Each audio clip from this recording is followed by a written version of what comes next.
आज सबसे पहले आप लोगों को धर्म के बारे में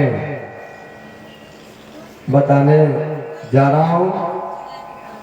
आप लोगों से भी मैं कुछ पूछूंगा, आप लोग भी रिप्लाई देंगे ताकि मुझे लगेगा कि आप समझ रहे हैं। धर्म का अर्थ क्या होता है? धर्म किसे कहते हैं? धर्म करने से क्या क्या लाभ है और नहीं करने से क्या क्या हानि है, ये सारी बातें आपको बतलाई जाएगी। सबसे पहले हमको जानना चाहिए कि धर्म का अर्थ, धर्म उसे कहते हैं जिसे हम धारण करते हैं। धर्म का अर्थ होता है कर्तव्य, निष्ठा, आचरण, सद्व्यवहार, इसी को धर्म कहा जाता है।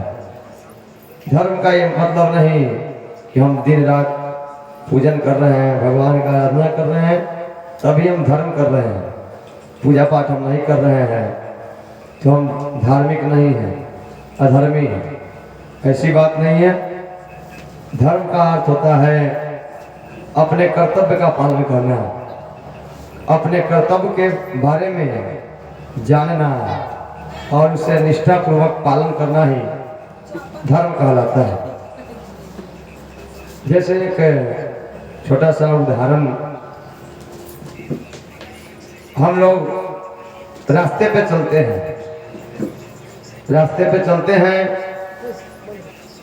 पे चलने का नियम क्या होता है? किसी को पता है?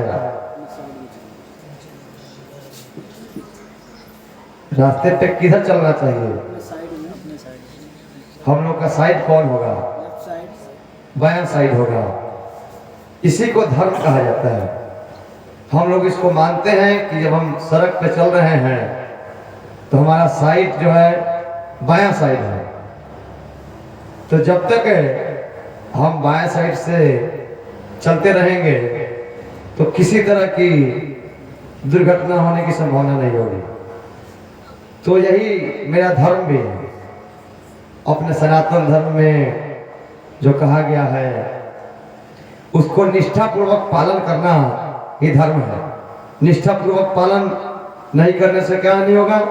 जैसे मेरी निष्ठा है कि हम सड़क पे चल रहे हैं तो हमेशा बाएं चलें, तो ये मेरा धर्म होगा।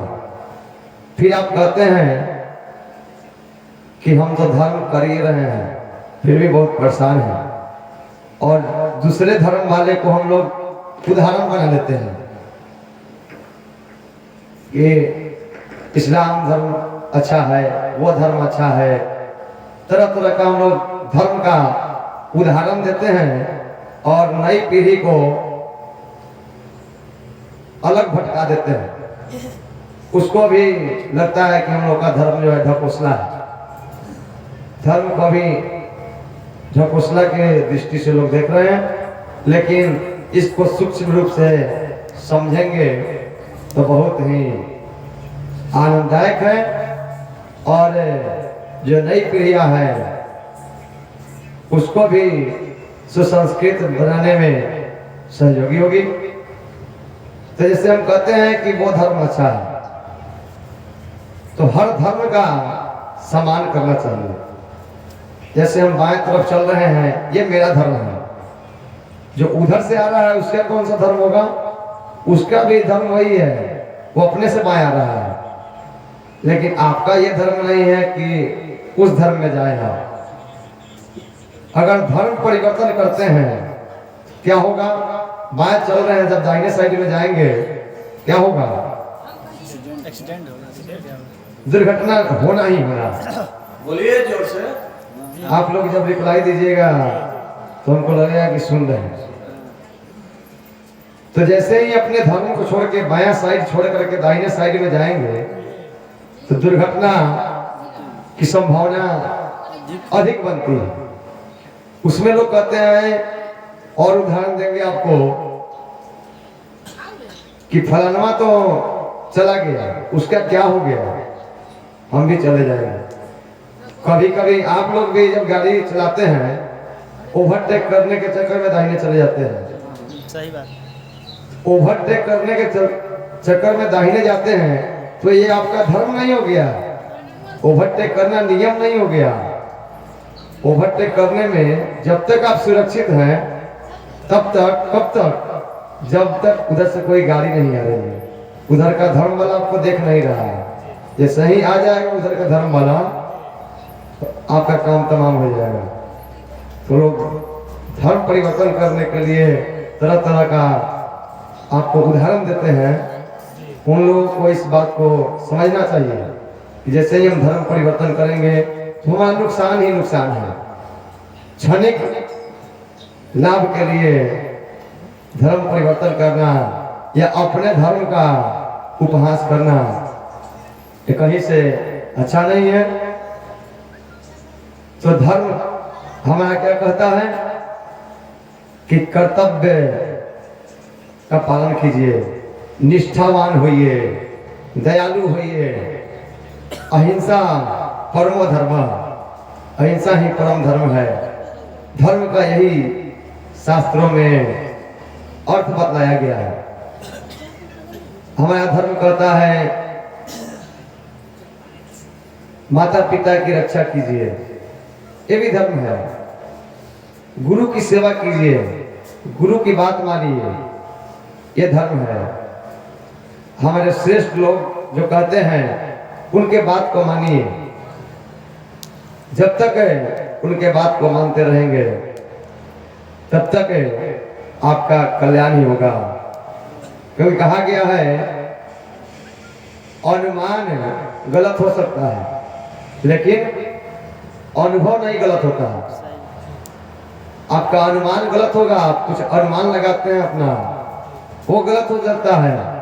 लेकिन आपके दादाजी नवल किशोर तिवारी जी के पास जो अनुभव है वो कदापि गलत नहीं होगा। इसलिए उनके कहे हुए बात को कभी इनकारना नहीं चाहिए। इसी तरह एक छोटा सा उदाहरण है। एक गुरुजी अपने शिष्यों को पढ़ा रहे थे कक्षा में। बहुत सारे शिष्य थे, कर्तव्यनिष्ठ थे, गुरुजी पे बहुत विश्वास करते थे।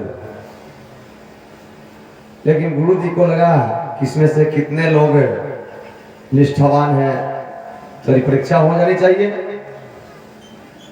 तो गुरुजी ने बच्चों को बोला कि बेटा एक बांस का टोकरी लाओ। टोकरी लाया शिष्य, बोले कि इसमें एक टोकरी जल भर के लाओ। तो आप लोगों के मन में अब क्या क्या चलने लगेगा आप खुद सोच सकते हैं। उनको लगा कि अब तो बुजुर्ग हो चुके हैं, इनकी उम्र बहुत ज्यादा हो चुकी है, इनका मति काम नहीं कर रहा है, टोकरी में कहीं जल भराएगा। तो लगभग 50% लोग वहीं से साइड हो गए कि अब बेतुका बात कर रहे हैं। 50% जो लोग थे विद्यार्थी लोग, उन्होंने गुरुजी पे क्या किया, विश्वास किया, आस्था रखा उनके ऊपर और गया नदी में जल भरने। जैसे ही जल निकलता था टोकरी से, जल सारा गिर जाता था बाहर। लेकिन उसके मन में क्या था, गुरुजी ने बोला है कि टोकरी में जल भर के लाना है, गलत नहीं होगा। अगर जल नहीं भरा तो मेरे गुरुजी की बात मिथ्या हो जाएगी, और गुरुजी की बात मिथ्या हो भी नहीं सकती है, क्योंकि उन्होंने कहा है कि जल भर के लाओ। इसका मतलब है कि टोकरी में जल भरा जा सकता है। तो उन्होंने निरंतर प्रयास किया। प्रयास करते करते ये परिणाम हुआ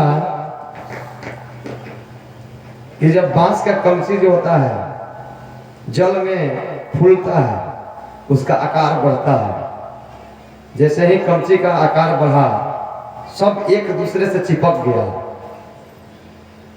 गया और उसमें एक टोकरी जल भरा गया।